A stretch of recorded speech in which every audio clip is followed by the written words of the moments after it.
I compete in powerlifting because I enjoy it. There's that tangible component to it where you can track your progress. You know at any given time where you stand. You know what you're capable of doing and what you've done in the past. You know where you're at in relation to your best, and you know how far you've got to get back to it.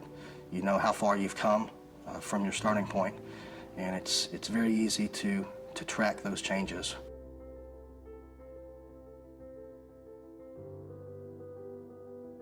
I've always pushed myself to the limit in everything that I've done. I set goals that at the time seem unattainable, and then set little stepping stones to get there. When I first started lifting weights, I started small. I wanted to have the heaviest squat of all time.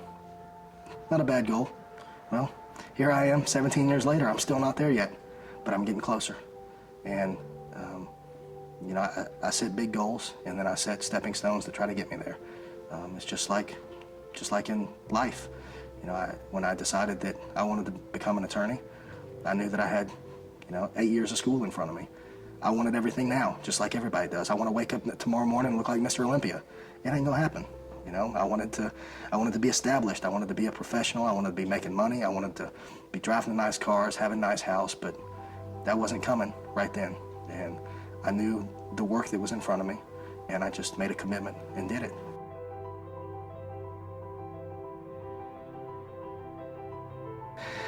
It's kind of funny because if you Google my name, you get a whole bunch of videos of me doing squats and pictures of me with my shirt off.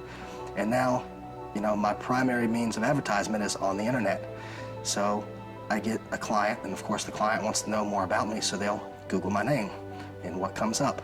First thing you see is not Sam Byrd attorney, it's Sam Byrd with his shirt off hitting some funny pose. In a lot of these interviews, it seems like we always come back to me wanting to work with kids, and that's something that I've always really wanted to do, I guess since I was about 12 years old, 13 years old. And I don't get into the reason a lot. Part of the reason is because I was a little bit ashamed of why. When I was 12 years old, well, I guess all my life, I've been that guy that sticks up for the little guy. And it's got me in a lot of trouble. At school, I saw a kid getting bullied, and somebody's trying to start a fight with a kid. I step in, I'm the one that does the fighting for him. And it got me in a lot of trouble. Teachers would pick on kids or mistreat kids, and I couldn't keep my mouth shut, and it got me in a lot of trouble. So when I was about 12 years old, I got sent off to an outdoor therapeutic treatment center for anger management issues and for, I forget the other therapeutic term, but something about defiant disorder, I don't know. I was there for about 25 months, so it took a little while. I was mixed in with a lot of underprivileged kids, a lot of kids who had been through unimaginable things, from sex abuse to physical abuse to drug abuse, foster home kids. I got down there and I wondered why I was there, because I stood up to teachers, I got in a lot of fights, and I didn't do what I was told all the time. And then I'm around these kids who have what I felt were real problems, and it was very eye-opening to know that the little sheltered bubble that I lived in. I grew up in a good community. My dad was an attorney.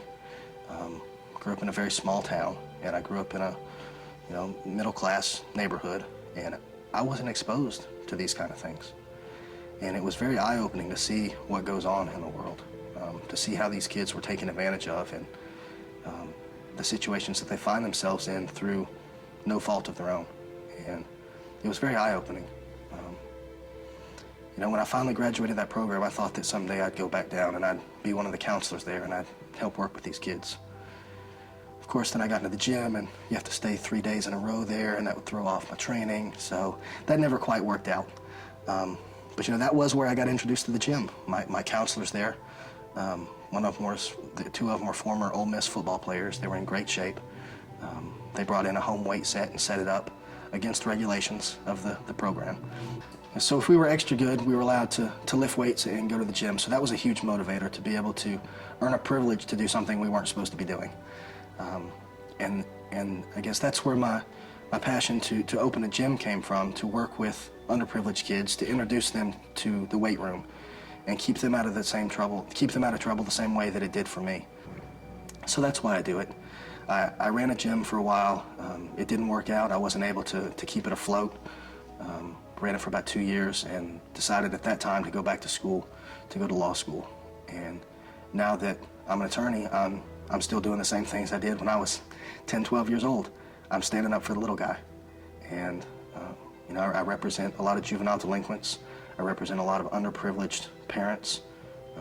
I represent underprivileged spouses in marriage, people who have been taken advantage of in divorce, a lot of abuse situations.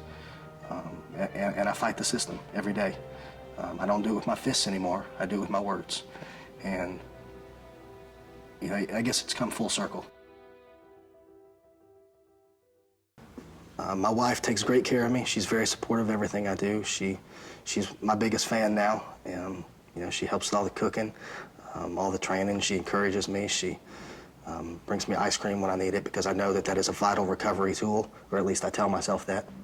You know, support outside of the gym is, and in life, in anything you do, it makes things a lot easier. You know, to know that you've got somebody to fall back on, that you know that you've got somebody to lean on, you know, when you misstep.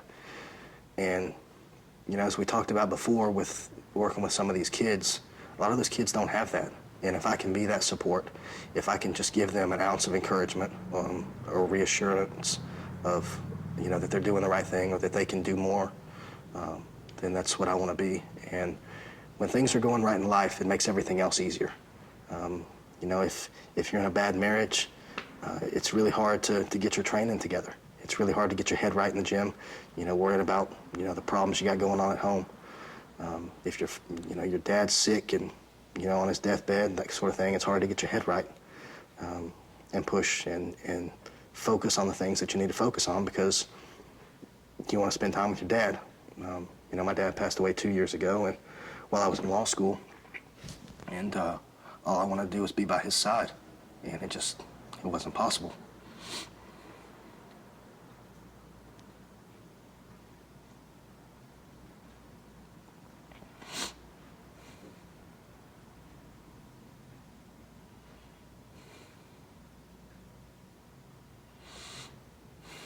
Sam, did he get to see you become an attorney? But you know he would have been proud of it, obviously. He wanted you to do this.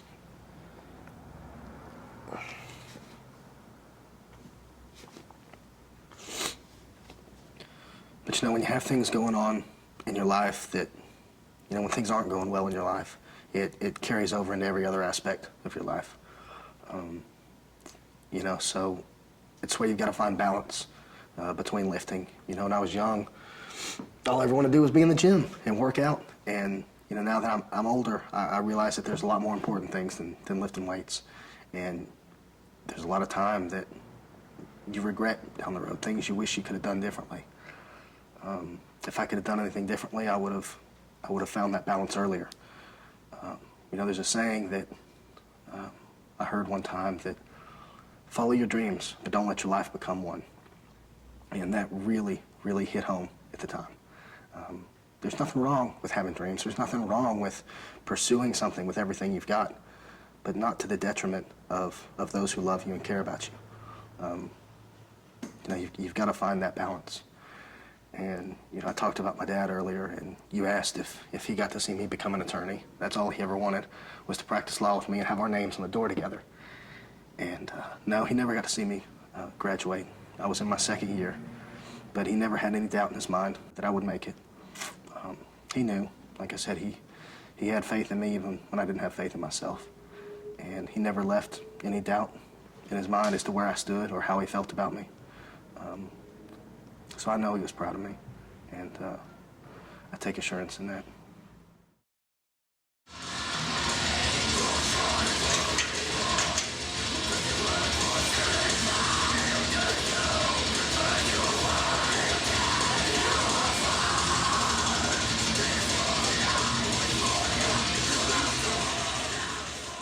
I don't know that there's any direct competition at this CAPO meet. I'm not sure who's competing from Australia or who's going to be in the 220 class. I don't know if there's been a roster produced yet or not. My biggest competition right now is myself. Like I said, I've been injured the last 2 meets and I haven't been able to perform to the best of my abilities. And right now I've been beating myself the last few meets. So if I can keep putting up my numbers, then I'll hit PRs and I'll hit a good total. I'll be very happy with what I've done. I've been asked a lot, what kind of numbers I'm looking at hitting at this meet. And, of course I do have numbers in my head. I'm hesitant to throw them out there because I want to let my lifting speak on a platform. I don't want to come across as arrogant or, throw around numbers. It's, this is what I'm going to attempt. Well, nothing really matters unless I hit it on the platform. Other than that, there's been some talk about upping the squat record. I haven't yet decided if I'm going to squat in knee wraps or without knee wraps. I currently have the 220 all-time world record squat without knee wraps. And I'm very tempted to put on knee wraps and try to take that record also. I think my record is 783 without knee wraps. The record with knee wraps is 820. I've done an exhibition lift in knee wraps before at the Olympia animal cage, and I did an 825 then. I think I'm capable of 900 pounds. I really do. I don't think I'm going out on a limb saying that. And that's a very elite list that I've wanted to get on for a long time. I think there's only 15 or 16 guys that have done that in any weight class. And if I can do it, I'll be the lightest to have ever done it. This competition is steamrolled into something huge. This is the first time that I can remember that we could actually see the all-time world record squat, the all-time world record bench, and the all-time world record deadlift all fall in the same meet. We've got Andrei Malenchev, and I probably just butchered his name, from Russia, who squatted 992 at one of these Australian meets a year or two ago. And there's another Russian coming, Shrill something, I'm sure I butchered his name too, from Russia or somewhere over in the Eastern Bloc, who just barely missed a 725 bench press a few weeks ago. And then we've got Benny Magnuson, who's just signed up for the meet, who currently holds the all-time deadlift record at 1,015. I'm getting really excited about it. The meet just keeps getting bigger and bigger.